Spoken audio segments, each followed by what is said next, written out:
여러분, 화려한 도쿄의 금융가 오테마치에는 아무리 땅값이 비싸도 절대 건물을 짓지 못하는 금단의 땅이 있다는 사실 알고 계셨나요? 세계 2차 대전 직후 승정국인 미군조차 불도저로 밀어버리려다 기이한 죽음을 맞이하고 도망친 곳, 심지어 일본 재무성 장관을 포함해 4명의 목숨을 앗아간 저주받은 무덤. 오늘 이야기는 1000년 전 자신의 잃어버린 몸을 찾아 교토에서 도쿄까지 날아온 한 사무라이의 끔찍한 머리에 관한 실화입니다. 밤에 잠들지 못할 수도 있습니다. 담력 있으신 분들만 지금 바로 구독과 좋아요 누르고 따라오세요. 천년의 원한, 결코 눈 감지 않는 머리. 제1부 죽은 돼지에서의 경고. 도쿄 1945년. 나는 귀신 따위는 믿지 않았다. 1945년 이후 일본을 점령한 연합군 중령으로서 나의 유일한 신념은 군사력, 철근 콘크리트, 그리고 우리가 세우고 있는 새로운 세계 질서뿐이었다. 당시 내 눈에 비친 도쿄는 재와 고철로 뒤덮인 거대한 무덤에 불과했다. 맹렬했던 소위탄 폭격은 종이와 나무로 된 이 도시를 검게 그을린 평지로 만들었고, 그곳엔 시체 썩는 냄새와 타버린 제국주의의 꿈이 남긴 매캐한 악취만이 진동했다. 나의 임무는 단순했다. 재건, 이 폐허를 군정을 위한 현대적인 도시로 탈바꿈시키는 것. 우리는 땅을 밀고 구덩이를 메우고 패전국의 뼈 위에 새로운 건물들을 세웠다. 하지만 나는 틀렸다. 도쿄의 땅 밑 깊은 곳에는 콘크리트보다 오래되고 폭탄보다 잔혹하며 결코 잊혀지기를 거부하는 무언가가 있었다. 사건은 황궁 바로 옆 오테마치 구역에서 시작되었다. 그곳은 재무성을 위한 주차장과 임시청사가 들어설 예정이었다. 그날 도쿄의 하늘은 금방이라도 땅을 집어삼킬 듯 검은 구름이 낮게 깔려 있었다. 공기는 끈적하고 습했으며 누군가 목을 조르는 듯 숨막히는 기분이었다.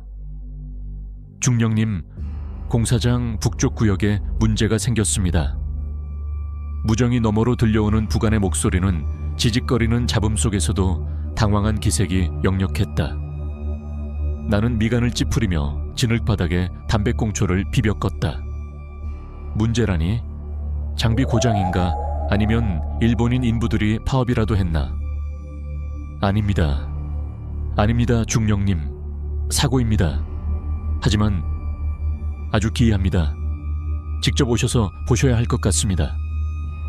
내가 도착했을 때 미군들과 일본인 인부들이 거대한 캐터필러, 불도저 주변을 둘러싸고 있었다. 불도저는 공터 한가운데 덩그러니 멈춰 있었고 엔진은 검은 연기를 내뿜고 있었지만 기계 소리는 이미 멈춰 섬뜩한 정적만이 감돌았다. 차량에서 5미터쯤 떨어진 곳에 시체 하나가 있었다. 밀러였다. 황소도 때려눕힐 만큼 건장했던 공병대원. 하지만 지금 밀러는 끊어진 꼭두각시 인형처럼 뒤틀린 채 누워 있었다. 그의 머리는 땅 위로 튀어나온 날카로운 바위에 부딪혀 박살 나 있었다. 붉은 선혈이 검은 빗물과 섞여 혐오스러운 액체가 되어 주변으로 번져나갔다. 나를 소름 끼치게 만든 건 밀러의 죽음 자체가 아니었다. 전쟁터에서 시체는 지겹도록 봐왔으니까. 문제는 그의 자세와 불도저의 위치였다. 불도저는 어디에도 부딪힌 흔적이 없었다. 평지를 달리고 있었고 장애물도 구덩이도 없었다. 도대체 무슨 일이 있었던 거야? 등골을 타고 오르는 한기를 떨쳐내려 나는 소리쳤다. 핏기 하나 없는 얼굴의 목격자가 더듬거리며 보고했다. 중령님, 밀러의 차는 정상적으로 주행 중이었습니다. 그런데 갑자기 멈췄습니다. 마치 보이지 않는 벽에 부딪힌 것처럼요. 그리고 밀러는 넘어진 게 아니었습니다. 맹세코 그는 넘어진 게 아닙니다. 넘어진 게 아니면 뭐란 말인가? 마치 누군가 멱살을 잡고 밖으로 집어던진 것 같았습니다. 엄청난 힘이었습니다, 중령님. 그는 공처럼 날아가서 저 바위에 머리를 부딪혔습니다. 나는 미신 따위에 겁먹은 병사를 꾸짖으려 그를 노려보았다. 하지만 밀러의 시체, 그 부릅뜬 눈을 본 순간 말문이 막혔다. 그것은 불의의 사고로 죽은 사람의 눈이 아니었다. 심장이 멈추기 직전 지옥을 목격한 자의 눈이었다. 나는 현장을 봉쇄하고 불도저를 점검하라고 명령했다. 결과는 상황을 더욱 기이하게 만들었다. 엔진은 정상, 궤도 바퀴도 문제없음. 하지만 병사들이 차를 옮기려 시동을 걸었을 때 수십 톤짜리 불도저는 단 1인치도 움직이지 않았다. 마치 지옥에서 뻗어나온 뿌리가 궤도를 꽉 붙잡고 있는 것처럼. 호기심과 분노에 찬 나는 불도저의 삼날 바로 밑을 파보라고 명령했다. 뭔가 아주 단단한 게 있습니다, 중령님. 삽질 몇 번에 질척한 검은 지늘기 겉였다. 어스름한 조명 아래 드러난 것은 이끼가 무성한 고대의 비석이었다. 으스스한 적막감이 감돌았다. 자연석이 아니었다. 묻혀있던 묘비였다. 나는 몸을 숙여 돌 표면의 진흙을 닦아냈다. 돌에 깊이 새겨진 고대 한자들이 어제 새긴 듯 날카롭게 드러났다. 일본어에 서툴렀지만 그 글자들에서 뿜어져 나오는 냉기를 느낄 수 있었다. 코를 찌르는 소의 냄새, 아니 정확히는 오래된 피 냄새가 났다. 통역관을 불렀다. 평소 비굴할 정도로 웃음을 잃지 않던 중년의 일본인이었다. 하지만 비석을 보자마자 그의 미소가 사라졌다. 얼굴은 잿빛으로 변했고 입술은 공포로 떨렸다. 그는 뒷걸음질치다 제 발에 걸려 진흙탕에 주저앉더니 미친 사람처럼 두 손을 모아 싹싹 빌기 시작했다. 읽어. 뭐라고 쓰여있나? 내가 참지 못하고 소리쳤다.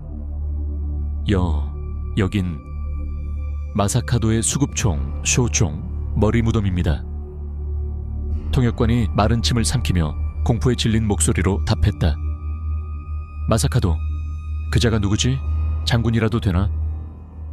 아니, 단순한 장군이 아닙니다. 그는 주위를 두리번거렸다. 일본의 3대 원령 유엔링 중 한 분이십니다. 우리는 금기를 범했습니다. 당장 멈춰야 합니다. 당장 다시 묻어야 해요. 통역관의 공포는 주변의 일본인 인부들에게 전염되었다. 그들은 수군거렸고 겁에 질린 눈으로 허공을 응시했다. 공사장의 공기는 순식간에 무겁고 기괴하게 변했다. 건설 중인 건물의 철골 사이로 부는 바람 소리가 마치 저승에서 들려오는 원망 섞인 통곡처럼 들렸다. 나는 미군 장교다.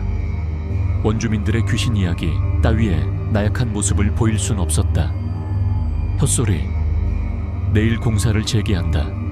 이 비석을 딴 곳으로 치워. 하지만 그날 밤 나는 잠을 이룰 수 없었다. 눈을 감으면 뒤틀린 밀러의 시체와 차가운 비석이 떠올랐다.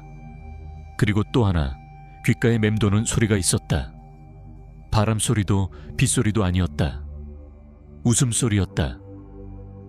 걸걸하고 오만하지만 극도의 분노를 담은 그 웃음소리가 내가 묵고 있는 건물 발밑 깊은 곳에서 울려 퍼지고 있었다. 다음 날 아침 또 다른 보고서가 내 책상 위에 놓였다. 공사장을 지키던 야간 경비병 2명이 사라졌다. 수급총 비석이 있던 구덩이 옆에는 소총 2정만 덩그러니 놓여 있었다. 그리고 진흙 위에는 핏자국이 길게 끌려가고 있었는데 그 자국은 출구가 없는 땅속으로 곧장 이어져 있었다. 무력으로는 확산되는 심령적 공포를 해결할 수 없음을 직감한 나는 문제의 근원을 파헤치기로 했다. 오테마치 지역에서 가장 오래 산 노인을 찾아오게 했다. 불려온 노인은 마른 나무 껍질처럼 주름진 피부에 탁하지만 깊은 눈을 가진 사람이었다. 낡은 기모노를 입고 흑단 지팡이를 짚은 그는 방에 들어서자마자 코를 킁킁거리며 내가 맡지 못하는 냄새를 맡는 듯했다. 죽음의 냄새야. 노인이 낙엽 밟는 소리처럼 거친 목소리로 중얼거렸다. 배신의 냄새로군. 당신들이 그분을 깨웠어. 그분이 누구요? 타이라노 마사카도. 왜 그의 무덤이 이 도쿄 한복판에 있는 거요? 그리고 왜 하필 머리뿐이지? 나는 애써 침착함을 유지하며 물었다. 노인은 천천히 고개를 들어 나를 보았다. 그 순간 나는 노인의 눈을 빌린 어떤 고대의 존재가 내 영혼을 꿰뚫어 보는 듯한 느낌을 받았다. 중령. 노인이 한마디 공간에 못을 박듯 천천히 말했다. 이 화려한 수도 도쿄가 당신들의 폭격을 막기 전에 무엇이었는지 아시오? 이곳은 그분의 땅이었소. 그분의 피와 살이 이 땅 한 뼘 한 뼘에 스며들어 있지. 그리고 그분의 머리는 단 한 번도 편히 잠든 적이 없어. 노인은 벽에 걸린 도쿄 지도로 다가가 떨리는 손가락으로 오테마치 구역을 가리켰다. 이곳은 천년의 원한이 모이는 곳이오. 천년 전 타이라노 마사카도는 관동 칸토 이의 영웅이자 교토의 천황에게 감히 맞선 유일한 인물이었소. 그는 버림받고 착취당하는 이들을 위한 나라를 세우려 했지. 하지만 배신당했소. 자신의 핏줄에게 말이야. 나는 이야기에 빨려 들어갈 듯 침묵했다. 방 안이 어두워지고 전등이 깜빡거렸다. 그분의 죽음은 끝이 아니었소. 노인이 몸을 떨며 말을 이었다. 그것은 저주의 시작이었지. 천황조차 벌벌 떨게 만든 끔찍한 저주 말이오. 이방인인 당신들이 무엇과 마주하고 있는지 몰라. 그건 떠도는 유령 따위가 아니오. 타락한 신의 분노란 말이오. 이야기해 주시오. 목이 타는 것을 느끼며 내가 말했다. 천년 전 무슨 일이 있었던 거요? 노인은 눈을 감고 깊은 숨을 들이쉬었다. 다시 눈을 떴을 때 공포는 사라지고 아득한 슬픔만이 남아있었다. 마치 과거의 피로 물든 강을 다시 보고 있는 듯했다. 들려주리다. 피로 얼룩진 헤이안 시대, 신황, 마사카도의 이루지 못한 꿈, 그리고 자신의 몸을 찾아 천리를 날아온 그 머리에 대해서. 그렇게 나는 군정사령부의 어두운 방 안, 폐허가 된 도쿄의 한가운데서 악귀이자 영웅, 그리고 10세기에 걸친 증오에 대한 이야기를 듣기 시작했다. 노인의 목소리는 웅장하게 변하여 나를 천년 전의 시간으로, 도쿄가 시모사라고 불리던 어둠이 지배하던 그 시절로 데려갔다. 제2부. 용의 피와 인간의 배신. 노인의 목소리는 마치 짙게 깔린 침향 연기처럼 기묘하고도 묵직하게 나를 감싸 1945년의 차가운 방에서 시간의 깊은 구덩이 속으로 끌고 들어갔다. 내 눈앞에 있던 콘크리트 벽은 사라지고 10세기 시모사 도쿄의 옛 지명, 갈라진 논바닥이 나타났다. 목마른 시체의 피부처럼 쩍쩍 갈라진 땅이었다. 그곳은 헤이안 시대였다. 역사책들은 그 시대를 겹겹이 두른 비단옷과 애절한 옌시, 그리고 교토 귀족들의 우아한 향기로 묘사하곤 한다. 하지만 그것은 썩어 문드러진 사회의 얼굴에 바른 분칠에 불과했다. 화려한 수도 교토에서 귀족들이 백성의 고열을 빨아먹으며 술과 시를 읊조리는 살찐 기생충처럼 사는 동안 이곳 거친 동쪽 변방에서 지옥은 추상적인 개념이 아니라 매일 마주하는 현실이었다. 타이라노 마사카도, 타이라노 마사카도는 그 천국과 지옥의 위태로운 경계에서 태어났다. 그는 천황의 피를 이어받은 최고 통치자의 후손이었다. 하지만 운명의 장난처럼 그의 가문인 타이라시족은 조부대부터 이 변방으로 밀려났다. 중앙의 고위 관료들에게 있어 마사카도 같은 이들은 비록 황실의 피가 흐를지라도 진흙을 뒤집어 쓴 동쪽의 원숭이 야만인에 불과했다. 젊은 시절의 마사카도는 악귀가 아니었다. 그는 잠자고 있는 용이었다. 그는 불의를 증오했다. 그는 조정에서 파견된 국사 지방관들이 굶주린 짐승처럼 행동하는 것을 목격했다. 그들은 쌀을 수탈하고 여자를 겁탈하고 남자를 구타했다. 시모사의 땅은 3번의 세금에 신음했다. 조정에 1번, 사찰에 1번, 그리고 탐욕스러운 지방관들의 끝없는 주머니를 채우기 위해 또 1번. 백성들의 피와 눈물은 강을 이루어 왕족과 귀족들이 발을 닦을 부드러운 비단을 사기 위해 교토로 흘러갔다. 운명을 바꾸겠다는 포부를 품고 마사카도는 수도 교토로 향했다. 그는 자신의 뛰어난 검술과 고귀한 혈통이라면 중용될 것이고 고향을 지킬 힘을 얻을 수 있으리라 믿었다. 하지만 교토는 그에게 인생의 첫 번째 잔혹한 교훈을 가르쳐 주었다. 정의란 권력자의 사치품일 뿐 재능 있는 자를 위한 것이 아니라는 사실을. 그는 조롱당하고 경멸받았다. 그에게 쏟아지는 시선은 독을 바른 단검 같았다. 저것 봐, 시모사의 원숭이가 사람 흉내를 내고 있어. 그가 조정의 작은 벼슬이라도 청하려 할 때마다 그들은 비웃었다. 마사카도의 인내심은 경키수도 예 비단신 아래 짓밟혔다. 수년간의 고생 끝에 수모만을 안고 마사카도는 시모사로 돌아왔다. 하지만 귀향한 그를 맞이한 것은 따뜻한 환대가 아니라 날벼락 같은 비보였다. 아버지가 세상을 떠난 것이다. 그리고 더욱 잔혹한 것은 타이라 가문이 피를 흘려 개척한 땅과 아버지의 유산을 뜯어먹고 있는 자들이 다름 아닌 그의 친숙부와 사촌 형제들이라는 사실이었다. 숙부 타이라노 쿠니카, 그리고 백부 타이라노 요시카네. 집안의 어른이라는 탈을 쓴 그들의 속내엔 악귀보다 더 검은 욕망이 도사리고 있었다.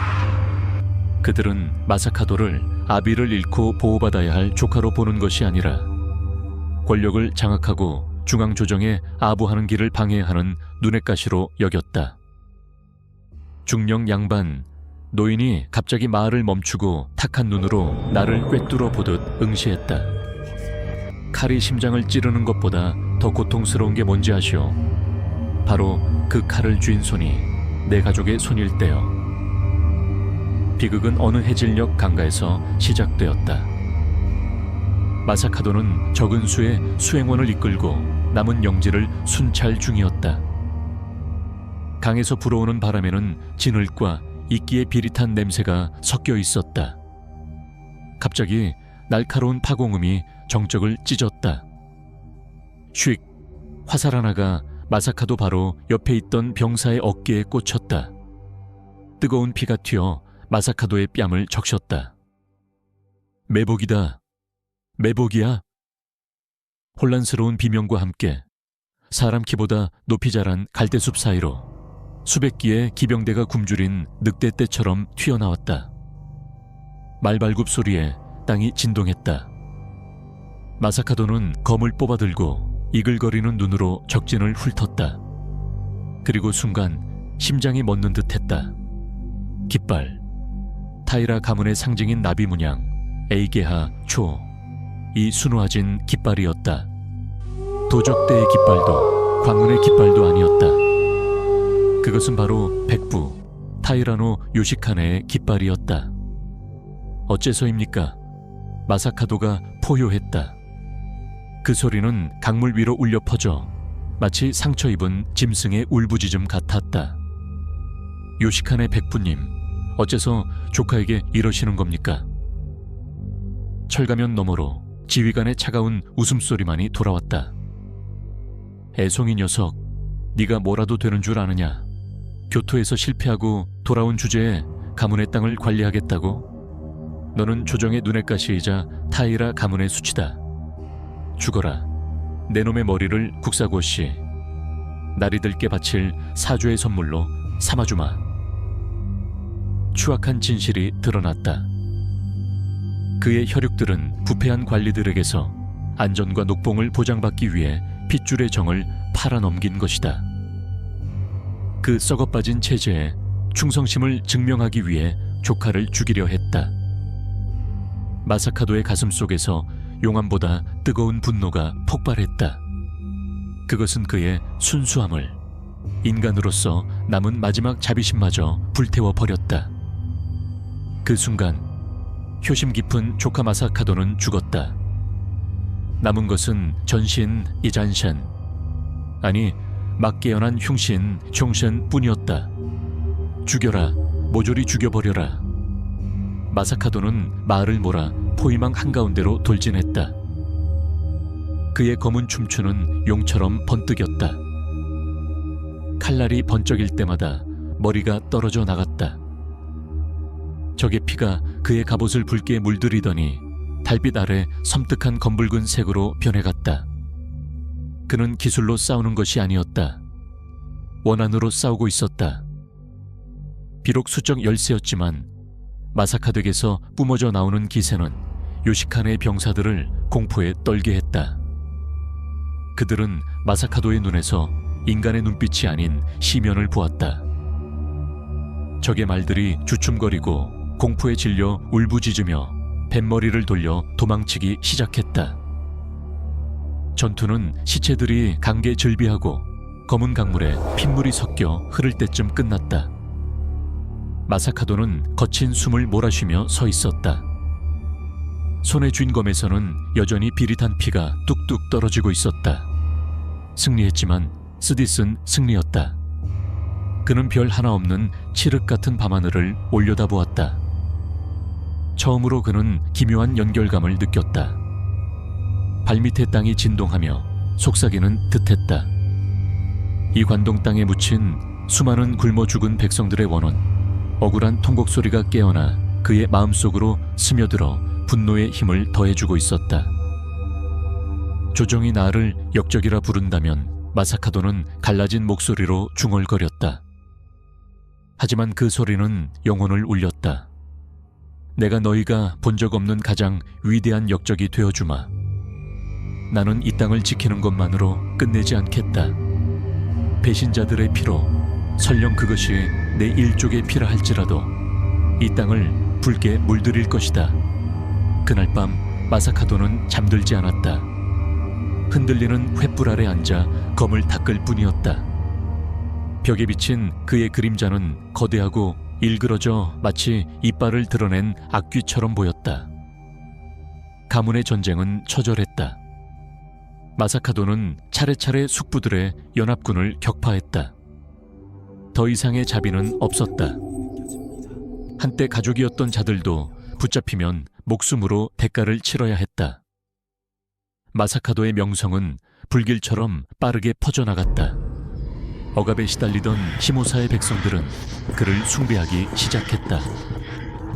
그들은 마사카도에게서 자신들을 지키기 위해 천지에 맞서는 구세주의 모습을 보았다. 신황, 신광, 신황 만세.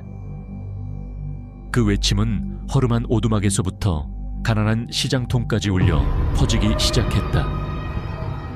그들은 더 이상 그를 장군이라 부르지 않았다. 그들은 그를 신황, 동쪽 땅의 새로운 황제라 불렀다. 하지만 그 칭호는 그에게 내려진 사형 선고였다. 마사카도가 스스로를 신황이라 칭했다는 소식은 교토로 날아들어 끔찍한 충격을 안겼다. 교토의 천황은 공포에 떨었다. 역사상 처음으로 아마테라스 태양신, 혈통의 절대 권력에 도전하는 자가 나타난 것이다. 용서할 수 없다. 반드시 죽여라. 놈을 갈기갈기 찢어 발겨라. 전국의 토벌령이 내려졌다. 하지만 천황과 그 측근들은 알고 있었다. 평범한 군대로는 관동의 악귀를 죽일 수 없음을. 마사카도는 너무나 강했고 잔혹했으며 백성의 지지를 한 몸에 받고 있었다. 그리하여 칼과 창보다 더 어둡고 사악한 음모가 꾸며졌다. 인간의 힘이 아닌 사술 하츠악시의 슈과 저주의 힘을 빌린 음모였다. 황궁의 깊은 어둠 속에서 한 그림자가 걸어 나왔다. 그는 장군이 아니었다. 음양사, 아니 정확히 말하면 망자를 부리는 자였다. 그는 수십 년 전 원한을 품고 죽은 또 다른 위대한 원령, 스가와라 노 미치자네, 수가와라 노 미치사네와 관련된 마사카도 출생의 끔찍한 비밀을 쥐고 있었다. 폐하, 안심하시옵소서. 음양사가 속삭였다. 희미한 촛불 아래 드러난 그의 미소는 음흉했다. 악귀를 잡으려면 다른 악귀가 필요한 법입니다. 아니면 더 좋은 방법이 있지요. 놈의 그림자를 이용해 놈을 죽이는 것입니다. 시모사의 마사카도는 아직 모르고 있었다. 죽음의 그림자가 수만 군마의 형태가 아닌 가장 어두운 저주의식의 형태로 자신에게 기어오고 있다는 것을. 노인은 이야기를 멈추고 차갑게 식어버린 차를 따랐다. 나는 몸서리쳤다. 밀폐된 방 안에서 누군가 내 목덜미에 숨을 내쉬는 것만 같았다. 이야기는 이제 막 시작되었을 뿐이고 가장 공포스러운 부분은 아직 기다리고 있다는 것을 나는 직감했다. 제3부 귀신의 예언과 운명의 화살 노인. 갑작스럽게 회상을 끊으며 중령 환생을 믿으시오. 나는 고개를 저으며 습관적으로 허리춤의 권총을 만지작거렸다. 중령, 나는 가톨릭 신자요. 우리는 천국과 지옥을 믿지. 영혼이 이 육신에서 저 육신으로 옮겨 다닌다는 건 믿지 않소. 노인은 입가에 비릿한 조소를 띄었다. 검게 변한 이가 드러난 그 미소는 일그러져 있었다. 노인, 이곳 동양에서 죽음이란 그저 회전문일 뿐이라오. 그리고 증오야말로 그 문을 영원히 열어둘 수 있는 유일한 에너지지. 마사카도는 혼자가 아니었소. 그는 훨씬 더 오래된 분노를 담는 그릇이었던 게야. 이야기는 다시 마사카도의 진영, 그 운명의 밤으로 돌아갔다. 밖에서는 바람이 널빤지 벽 틈새로 윙윙거리며 불어왔다. 마치 관짝을 긁어대는 손톱소리 같았다. 안에서는 밀랍초가 위태롭게 흔들리며 막 쓰러진 무녀미코의 창백한 얼굴을 비추고 있었다. 소녀의 몸이 갑자기 경련하기 시작했다. 뼈마디가 비틀리며 우두둑 소리를 냈고 인간으로서는 불가능한 기괴한 자세가 만들어졌다. 그러다 그녀는 천천히 일어섰다. 스스로 일어난 것이 아니라 보이지 않는 줄에 의해 강제로 끌려 올라가는 듯한 모습이었다. 그녀의 눈은 크게 떠졌는데 흰자가 검은 자위를 완전히 덮어버렸다. 입을 열어 뱉어낸 목소리는 청가한 소녀의 것이 아니었다. 깊은 우물 바닥에서 울려 나오는 듯한 굵고 낮은 남자의 목소리였다. 빙의된 무녀, 뼈에 사무치는 냉기를 담아 쉭쉭거리는 소리로 타이라노 마사카도, 너를 기다렸다. 아주 오랫동안 너를 기다렸어. 마사카도는 검자루에 손을 얹고 호통쳤다. 마사카도, 너는 누구냐? 어디 사는 잡기가 감히 인간의 몸을 빌려 장난을 치느냐? 빙의된 무녀, 잡귀? 석가래가 울릴 정도로 크게 웃어젖히며 너희 인간들은 정의를 박탈당한 자들을 귀신이라 부르느냐? 나는 스가와라노 미치자네 수가와라 노 미치사네다. 그 이름은 천근의 바위처럼 방 안을 짓눌렀다. 마사카도는 얼어붙었다. 스가와라노 미치자네.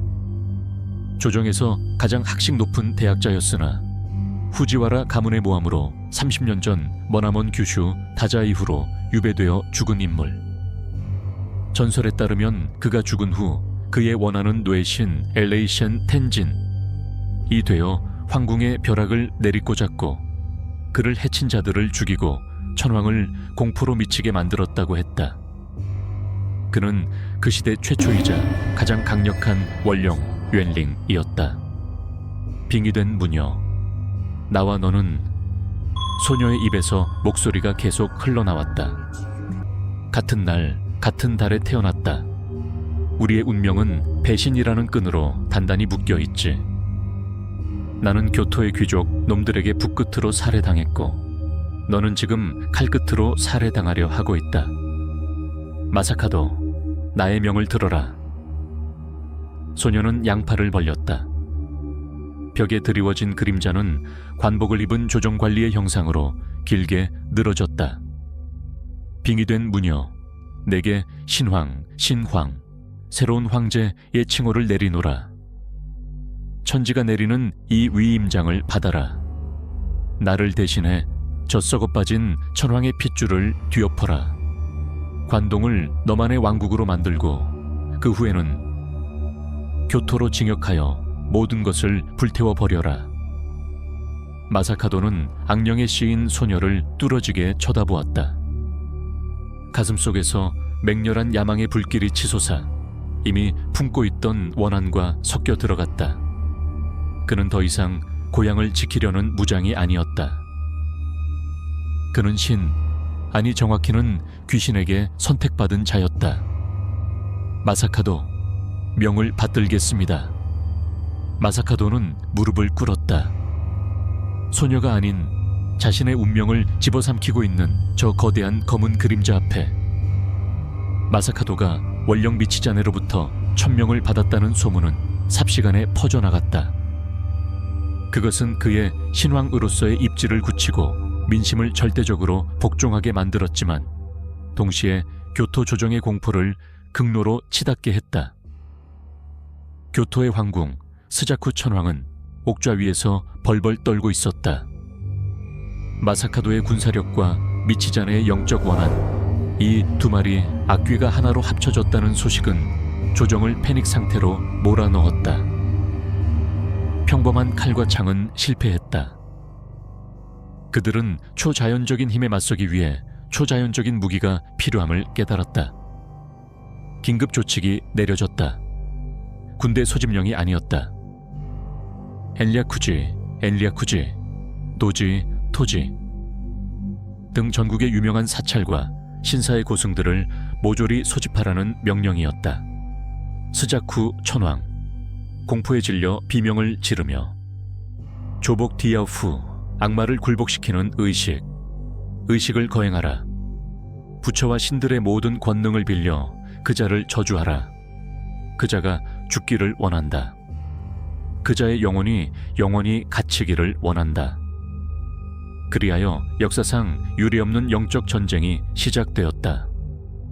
나리타산 신쇼지 절에서는 호마 휴오마의 불길이 밤낮으로 타올랐다. 수천 명 승려들의 저주 섞인 독경 소리가 기괴한 음파를 만들어 바람을 타고 동쪽으로 죽음의 저주를 실어 날랐다. 그들은 부동면왕 푸도묘의 화염이 마사카도의 정신을 불태우고 군기를 어지럽히기를 기도했다. 시모사에서 마사카도는 변화를 느끼기 시작했다.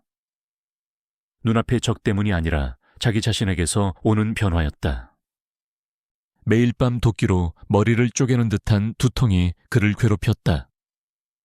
자신이 참혹하게 죽는 피비린내 나는 악몽이 반복되었다. 그리고 무엇보다 신황이라는 오만이 뛰어난 장수의 냉철함을 흐리기 시작했다. 그는 의심이 많아지고 잔혹해졌다. 충성심이 의심되는 자들을 숙청하기 시작했다. 군심이 흔들리기 시작했다. 바로 그때 조정의 늙은 여우들이 움직였다. 교토 조정은 부정만 쓴 것이 아니었다.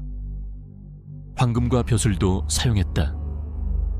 그들은 후지와라노 히데사토 타와라토다를 찾아갔다. 거대한 진의 요괴를 죽였다는 전설을 가진 괴력을 지닌 전설적인 무사였다. 히데사토는 귀신을 두려워하지 않았고 무엇보다 권력을 갈망했다. 히데사토는 마사카도의 사촌이자 아버지를 잃은 원한을 품은 타이라노 사다모리와 손을 잡았다. 조정의 후원과 수천 장의 부적을 등에 업은 힘과 증오의 연합군이 결성된 것이다. 운명의 결전은 940년 봄 시모사 지방의 코지마 평원에서 벌어졌다. 마사카도에게 남은 것은 400여 기의 정예 기병뿐이었다. 반면 히데사토와 사다모리의 연합군은 4,000명에 달했다. 1대 10을의 싸움. 하지만 마사카도는 두려워하지 않았다. 그는 오만하게 웃으며 군대 앞으로 말을 몰고 나갔다. 마사카도, 뇌신 미치자네의 천둥소리처럼 쩌렁쩌렁하게 쥐새끼 같은 놈들, 머릿수가 많으면 이길 줄 아느냐. 나는 신왕이다. 나는 선택받은 자다. 처음에는 전세가 마사카도 쪽으로 기우는 듯했다. 그의 기병들은 악귀처럼 용맹하게 관군의 진영을 찢어발겼다. 마사카도의 등 뒤에서 강한 남풍이 불어와 아군의 화살을 더 멀리, 더 강하게 날려보냈다. 화살은 우박처럼 쏟아져 적들의 몸에 박혔다. 히데사토의 군대는 주춤했고 시체는 지푸라기처럼 쓰러졌다. 마사카도는 피에 취해 살육을 즐겼다. 바람의 신과 천둥의 신이 자신을 돕고 있다고 믿었다. 하지만 미시 오후 2시경 기이한 일이 벌어졌다.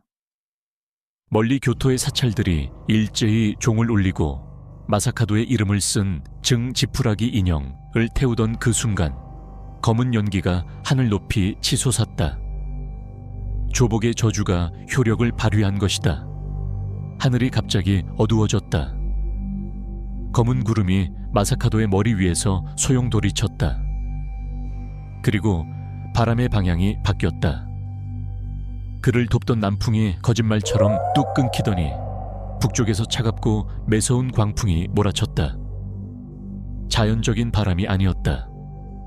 사신 시셴의 입김이었다. 모래먼지가 소용돌이치며 마사카도 군사들의 눈과 얼굴을 강타했다. 눈을 뜰 수조차 없었다. 쏘아보낸 화살들은 역풍을 맞고 힘없이 떨어지거나 오히려 아군에게 날아와 꽂혔다. 마사카도 눈을 가리며 절규하듯 어째서 바람이 나를 배신하는가. 자욱한 먼지 속에서 후지와라노 히데사토는 천재이루의 기회를 포착했다. 그는 칼을 들고 돌진하는 대신 조용히 특별한 화살 하나를 꺼냈다. 평범한 쇠로 만든 것이 아니었다. 운석 조각을 재련하여 고승들이 49일 동안 주문을 외워 만든 화살이었다. 히데사토는 활시위를 당겨 먼지 폭풍 속에 희미하게 보이는 마사카도를 조준했다. 히데사토, 끝이다, 신황. 쉭. 화살은 만 명의 원혼이 통곡하는 듯한 끔찍한 소리를 내며 바람을 갈랐다. 그것은 먼지 장벽을 뚫고 위험 있는 물속 뿔투구의 틈새를 파고들었다. 퍽! 시간이 멈춘 듯했다. 말 위에서 마사카도의 몸이 굳어졌다. 화살은 그의 이마 정중앙, 인당 미간, 깊숙이 박혔다. 붉은 피가 아닌 검은 피가 솟구쳤다. 그는 즉시 쓰러지지 않았다. 두 눈을 부릅뜬 채 멀리 교토 쪽을 노려보았다. 그 최후의 순간 그는 고통을 느끼지 않았다. 대신 끝없는 분노를 느꼈다. 불공평한 세상에 대한 분노, 배신에 대한 분노, 이루지 못한 꿈에 대한 분노. 마사카도 입에서 피를 토하며 중얼거렸다. 나는 죽지 않는다. 이 육신이 썩어 문드러진다 해도 나의 원한은 이 강산에 영원히 남을 것이다. 그제야 그는 천천히 무너져 내렸다. 그의 말도 슬픈 비명을 길게 지르며 주인을 따라 쓰러졌다. 오만한 신왕 타이라노 마사카도가 쓰러졌다. 히데사토가 달려들어 단칼에 그의 목을 베었다. 그는 피 묻은 상투를 움켜쥐고 잘린 머리를 군대 앞에 높이 들어 올렸다. 히데사토, 마사카도가 죽었다. 역적을 토벌했다. 함성이 천지를 뒤흔들었다. 하지만 아무도 눈치채지 못했다. 잘려나간 그 머리의 두 눈이 여전히 부릅떠 있다는 것을, 그리고 고통으로 일그러져 있어야 할 인매가 기괴하게 비틀리며 웃고 있다는 것을. 그들은 자신들이 그를 죽였다고 생각했다. 하지만 착각이었다. 그들은 단지 그를 인간의 껍데기에서 해방시켜 그보다 만배는 더 끔찍한 존재로 만들어버린 것이었다. 그 머리통은 나무 상자에 담겨 부적으로 봉인된 채 천황에게 바치기 위해 급히 교토로 보내졌다. 하지만 그 머리의 여행이야말로 진정한 공포 괴담의 시작이었다. 제4부 사신 시션의 비행과 피눈물의 저주, 노인은 마른 기침을 토해냈다. 목구멍 안에서 뼈가 부러지는 듯한 거친 소리였다. 방 안의 전등이 파타고 꺼지더니 깨진 창문 틈으로 스며든 창백한 달빛만이 노인의 얼굴에 기괴한 명암을 드리웠다.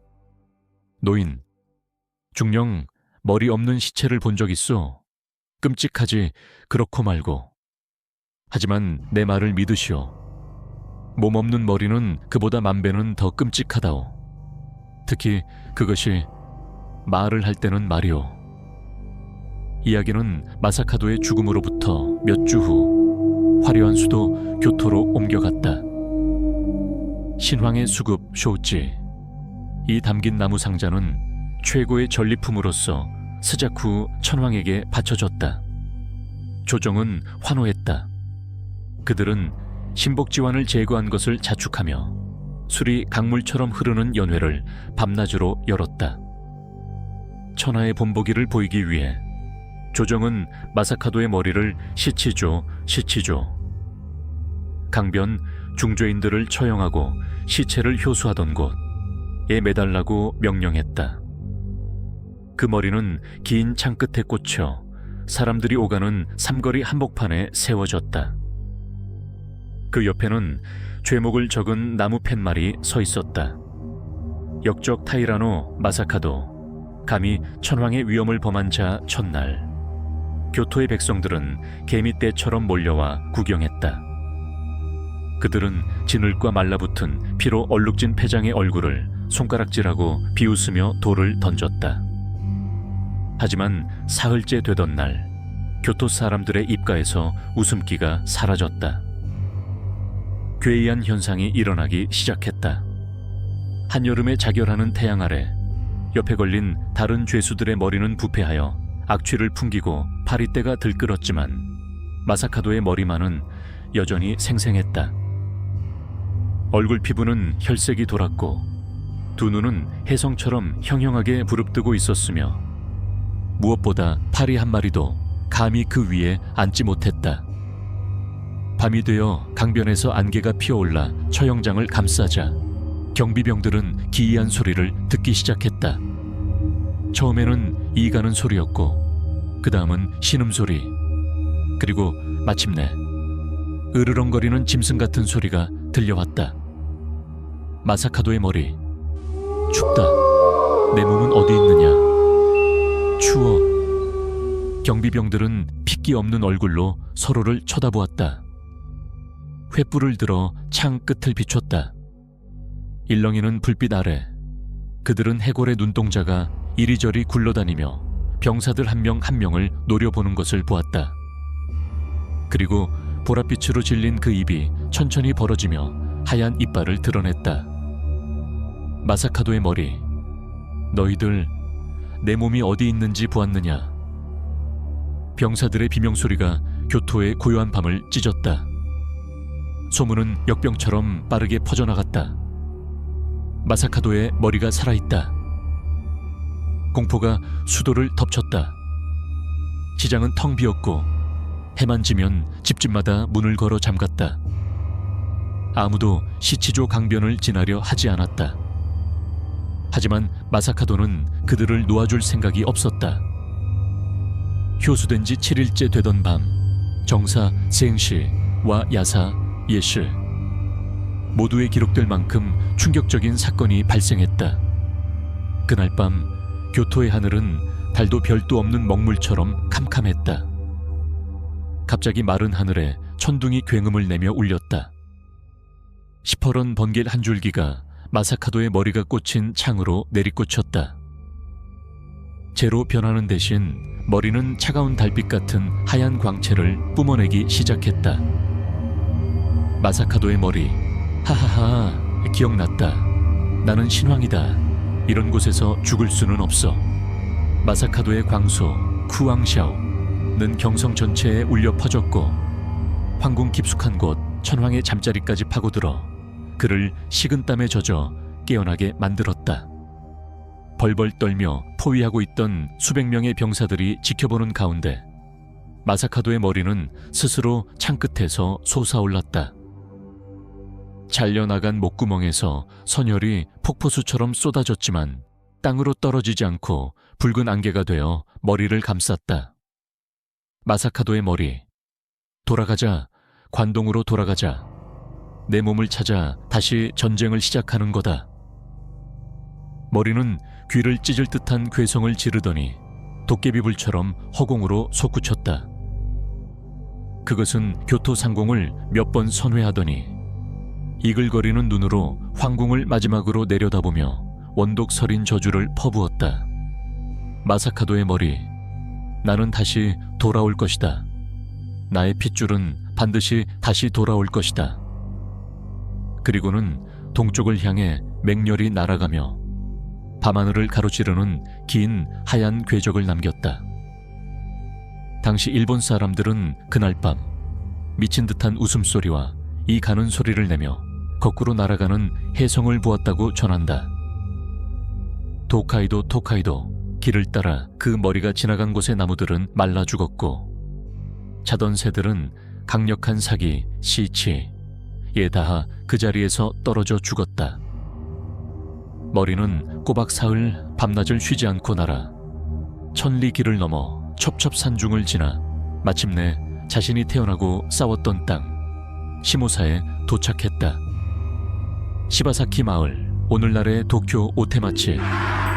주민들은 다시 관군의 지배 아래 공포 속에 살고 있었다. 그때 갑자기 하늘이 환하게 밝아졌다. 그들의 주군이었던 이의 머리가 천둥과 광풍을 몰고 하늘에서 떨어져 내렸다. 쾅! 머리는 작은 언덕에 떨어지며 마치 운석이 충돌한 듯한 거대한 굉음을 냈다. 땅이 흔들렸다. 주민들이 뛰쳐나왔다. 그들은 마사카도의 머리가 그곳에 놓여 있는 것을 보았다.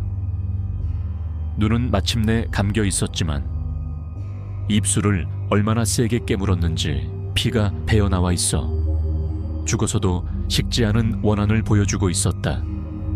그들은 불행한 주군을 위해 통곡했다. 하지만 동시에 두려웠다. 마사카도의 원기 유엔치가 너무나 강력하여 장례를 제대로 치르지 않으면 이 땅 전체가 지옥으로 변할 것임을 알았기 때문이다. 주민들은 비밀리에 그 머리를 언덕에 묶고 소박한 비석을 세웠다. 그것이 바로 최초의 수급총 쿠비즈카이었다. 하지만 죽음이 마사카도에게 안식을 주지는 못했다.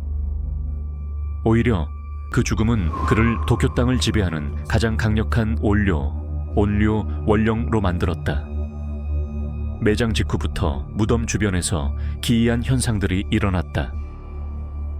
밤이면 시퍼런 도깨비불이 비석 주변에서 춤을 췄다. 무심코 그 앞을 지나가다 예를 표하지 않은 자들은 의문의 사고를 당했다.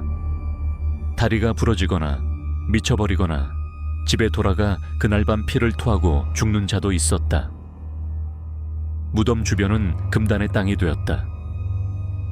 풀 한 폭이 자라지 않았고 새들도 감히 그 위를 날지 못했다. 교토 조정은 머리가 관동으로 날아갔다는 소식을 듣고 더욱 공포에 떨었다. 그들은 급히 고승들을 보내 진원 의식을 치르게 했다. 하지만 모든 부적과 주문은 무용지물이었다. 파견된 승려들은 오는 길에 급사하거나 독경을 시작하자마자 보이지 않는 힘에 튕겨나가 피를 토했다. 마사카도는 모든 성불, 청푸를 거부했다. 그는 남기를 원했다. 이 땅에 뿌리를 박고 복수의 때를 기다리기를 원했다. 시간이 흘러 왕조가 바뀌었다. 에도 시대 도쿠가와 이에야스가 에도성 도쿄의 전신을 건설할 때 그는 마사카도의 끔찍한 영적 힘을 감지했다. 이에야스는 정치와 풍수에 능한 늙은 여우였다. 그는 이전의 권력자들처럼 무력으로 파괴하거나 억누르는 대신 다른 방법을 택했다. 바로 숭배였다. 그는 마사카도를 에도의 소신 칸다 다이묘진 셴티엔 다밍션으로 모셨다. 그는 무덤을 재정비하고 웅장한 칸다 묘진 신사를 지어 원령을 달랬다. 하지만 이에야스도 완전히 안심하지는 못했다. 그는 도쿄 주변에 유불계의 신사를 북두칠성 모양으로 배치하여 강력한 풍수적 결계 지혜제를 구축했다. 그것은 마사카도를 숭배하는 동시에 그의 힘이 밖으로 새어나와 재앙을 일으키지 못하게 가두는 감옥이기도 했다. 노인, 하지만 중령 양반. 노인이 갑자기 내 손목을 낚아챘다. 앙상한 뼈마디가 살을 파고들 만큼 아프게 조여왔다. 노인, 1923년 관동 대지진이 그 결계를 뒤흔들었소. 그리고 1945년 당신네들의 폭격이 나머지를 파괴했지. 그리고 지금 바로 당신들이 저 무지한 강철 기계들로 그분의 머리 위를 파헤침으로써 마지막 봉인마저 깨버린 거요. 나는 소름이 돋아 손을 뿌리쳤다. 중령, 당신 말은 우리가 그를 해방시켰다는 거요. 노인은 대답하지 않고 창밖을 응시했다. 밖에서는 바람이 거세지며 도쿄의 잔해들 사이로 윙윙거리는 소리를 냈다. 1000년 전 그 머리가 날아오던 밤과 똑같은 비정상적인 폭풍우가 몰아치고 있었다. 노인, 속삭이듯, 저걸 보시오. 천둥과 번개. 그분이 옛 동지를 부르고 있어. 스가와라노 미치자네가 오고 있어. 이번엔 마사카도 혼자가 아닐 게야. 1000년 동안 쌓인 원기가 굶주려 있어. 피가 필요해. 제기지치를 채울 아주 많은 피가. 바로 그때 방문이 쾅 하고 열렸다. 부관이 들이닥쳤다. 핏기 없는 얼굴, 흐트러진 군복은 빗물에 흠뻑 젖어 있었다. 부관, 중령님 큰일 났습니다. 공사장에 그 불도저가 저절로 움직입니다. 중령, 뭐라고? 운전병도 없이 말인가? 부관, 아무도 없습니다. 그런데 미친 듯이 질주하며 인부들의 막사를 밀어버리고 있습니다. 그리고 부관은 마른 침을 삼키며 공포에 질린 눈을 크게 떴다. 웃음소리가 들립니다. 땅 밑에서 웃음소리가 들려옵니다. 나는 권총을 움켜쥐고 밖으로 뛰쳐나갔다. 먹물처럼 캄캄한 도쿄의 밤은 시퍼런 번개에 의해 찢겨나가고 있었다. 그리고 그 천둥소리 속에서 나는 그것을 들었다. 굵고 탁한 고대의 목소리가 공간을 울렸다. 현대 일본어가 아닌 1000년 전의 언어였다. 목소리, 내가 돌아왔다. 감히 누가 신왕의 잠을 깨우느냐. 진정한 악몽은 이제 막 시작되었다. 이어질 사건들은 더 이상 전설이 아니었다. 그것은 도쿄의 신성한 땅을 건드린 자들에게 내려진 사형 선고였다. 제5부 북두칠성의 부활과 영원한 맹세 도쿄의 밤하늘에서 폭포수 같은 비가 쏟아져 내렸지만 오테마치 공사장에서 피어오르는 비릿한 악취는 씻겨 내려가지 않았다. 내가 현장에 도착했을 때 눈앞에 펼쳐진 광경은 내 몸속의 피를 얼어붙게 만들었다. 수십 톤의 강철 괴물, 거대한 캐터필러, 불도저가 미친 듯이 굉음을 내며 날뛰고 있었다. 운전석은 비어 있었다. 조종 패널은 텅 비어 있었지만 기어 레버는 저절로 거칠게 움직였고 운전대는 보이지 않는 분노한 손에 의해 빙빙 돌아가고 있었다. 보안대장, 고함을 지르며 사격, 연료 탱크를 쏴버려. 소총들이 불을 뿜었고 두꺼운 강철 장갑에 탄두가 부딪힐 때마다 불꽃이 튀었다. 하지만 소용없었다. 불도저는 끄떡도 하지 않았다. 놈은 획하고 방향을 틀더니 삼날을 맹수의 이빨처럼 낮게 깔고 공포에 질린 병사들을 향해 돌진했다. 쾅!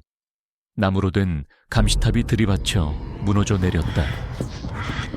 나무가 쪼개지는 소리가 밑에 깔린 병사들의 처절한 비명과 섞였다. 땅이 격렬하게 흔들렸다. 엔진 진동 때문이 아니었다. 마치 국지적인 지진이 우리 발밑의 땅을 찢어 발기는 듯했다. 나는 빗줄기 속에 못 박힌 듯 서서 눈을 크게 떴다. 밤하늘을 찢는 번개 속에서 더 이상 불도저는 보이지 않았다. 대신 그 무지한 강철 덩어리 위로 3장 약 9m쯤이나 되는 거대한 검은 그림자가 덮여 있었다. 우뚝 솟은 사무라이 갑옷, 빗줄기를 뚫고 솟은 굽은 물소, 뿔투구, 카부토. 그리고 얼굴이 있어야 할 곳에는 붉게 타오르는 두 불꽃만이 나를 노려보고 있었다. 그림자, 이 땅은 나의 것이다. 그 목소리는 공기를 통해 들려온 것이 아니었다. 내 두개골 안에서 직접 울려 퍼져 심장을 멈추게 만들었다. 주변의 병사들이 쓰러지기 시작했다. 차에 치여서가 아니라 공포 때문이었다.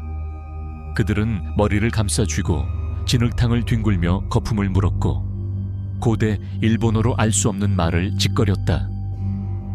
불도저, 아니 마사카도의 현신, 이 나를 향해 돌진해 왔다. 나는 권총을 뽑았지만 손이 너무 떨려 방가쇠를 당길 수 없었다. 나는 승전국의 장교였고 미국의 힘을 대표했지만 2000년의 분노 앞에서는 작은 개미 한 마리에 불과했다.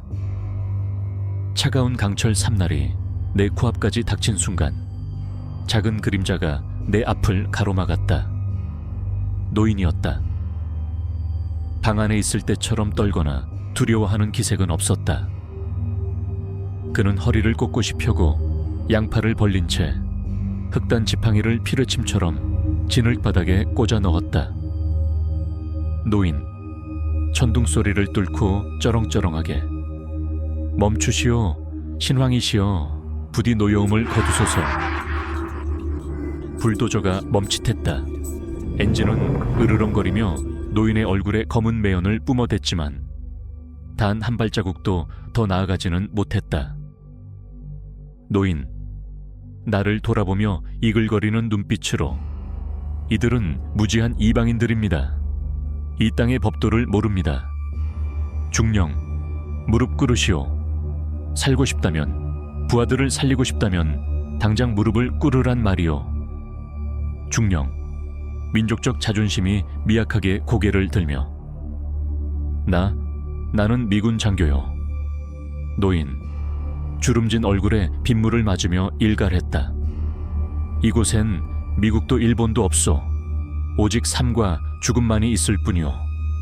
당장 무릎 꿇고 그분께 사죄 드리지 못할까. 보이지 않는 압력이 어깨를 짓눌렀다. 마치 하늘이 무너져 내리는 듯했다. 무릎에 힘이 풀렸다. 나는 비겁해서가 아니라 생존 본능이 그것만이 유일한 길이라 외쳤기에 진흙탕에 무릎을 꿇었다. 내 뒤를 이어 아직 정신이 남아있는 병사들도 급히 엎드려 차가운 땅바닥에 머리를 조아렸다. 중령, 떨리는 목소리로 저희가 잘못했습니다. 그분의 잠을 방해하여 송구합니다. 죽음과도 같은 정적이 감돌았다. 오직 빗소리만이 들릴 뿐이었다. 불도저를 감싸고 있던 거대한 검은 그림자가 서서히 흩어졌다.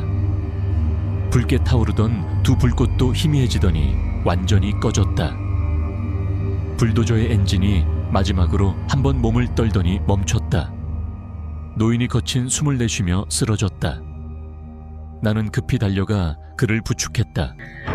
그의 몸은 얼음장처럼 차가웠다. 노인, 힘겹게. 됐소.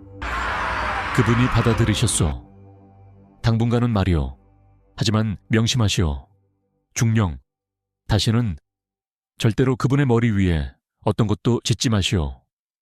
그렇지 않으면 다음번엔 불도저 하나로 끝나지 않을 게야. 도쿄 전체가 피바다에 잠길 것이오. 다음 날 아침, 낯빛 구름 뒤로 해가 뜨자마자 나는 첫 번째 명령으로 수급총, 구역의 주차장 건설 계획을 전면 취소했다.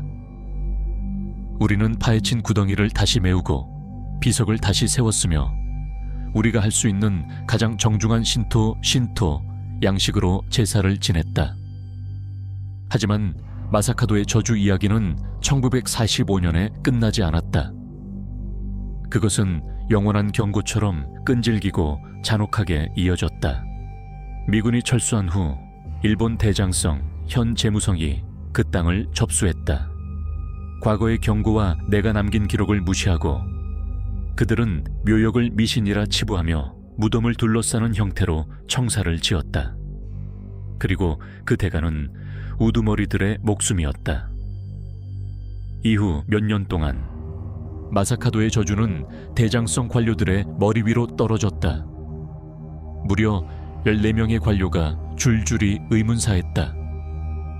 심지어 대장성 장관이었던 카야 세이지 또한 1949년 무덤을 다시 옮기려다 병을 얻어 미스터리하게 사망했다.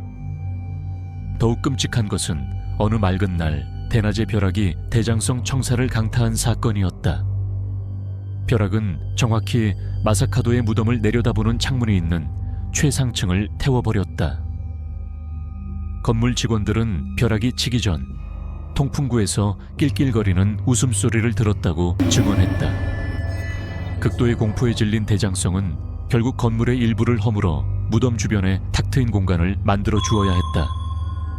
그들은 매년 진혼제, 해쟁쿤제를 지내게 되었고 오늘날까지도 세계에서 가장 번화한 금융가인 오테마치 주변의 사무실에서는 그 누구도 감히 무덤을 등지고 책상을 배치하지 않는다.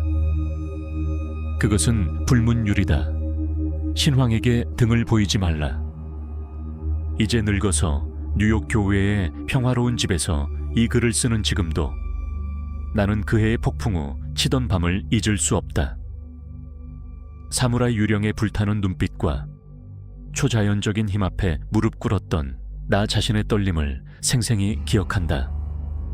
나는 한 가지를 깨달았다.